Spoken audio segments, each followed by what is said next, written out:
আৰক্ষী জোৱান শ্ৰীমতী মিলি প্ৰভা চুতীয়াক জুবিনক আলিঙ্গন কৰাৰ বাবে নিলম্বিত কৰা হৈছে।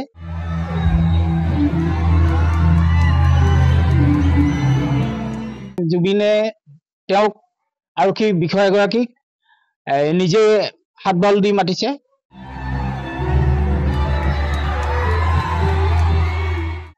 চাবুৱা আৰক্ষী চকীত কৰ্মৰত মহিলা আৰক্ষী জোৱান গৃহৰক্ষী বিভাগৰ আৰক্ষী জোৱান শ্ৰীমতী মিলি প্ৰভা চুতীয়াক জুবিনক আলিঙ্গন কৰাৰ বাবে নিলম্বিত কৰা হৈছে। আমি প্ৰত্যক্ষদৰ্শী হিচাপে যোৱা সিদিনাখনৰ বিহু সন্মিলনত আমি নিজে দেখিছো যে জুবিন গাৰ্গে তেখেতে আৰক্ষী জোৱানগৰাকীক মঞ্চলৈ নিজে মাতিছিলে, হাত বাউল দি মাতিছে।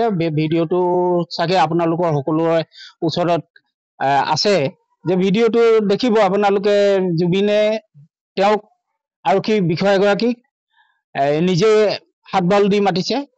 আৰু এতিয়া যিহেতু অসম চৰকাৰে তেওঁক আলিঙ্গন কৰাৰ বাবেই তেখেতৰ কৰ্মৰ পৰা অব্যাহতি দিছে, নিলম্বন কৰিছে।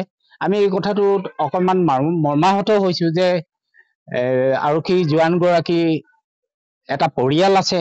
চৰকাৰে এই ব্যৱস্থাটোৰ জৰিয়তে তেখেতৰ পৰিয়ালটিৰ পেটত প্ৰকৃততে লাথ মৰাহে হৈছে। পৰিয়ালটোৰ একমাত্ৰ উপাৰ্জনকাৰী মহিলা তায়ে আছিলে। গতিকে অসম চৰকাৰক আমি চাবুৱাবাসী হিচাপে অনুৰোধ কৰিব বিচাৰো যে তেওঁ নিলম্বন যি নিৰ্দেশ, সেই নিৰ্দেশনা স্থগিত ৰাখি তেখেতৰ পৰিয়ালটোক কিছু যেন সকাহ দিয়ে।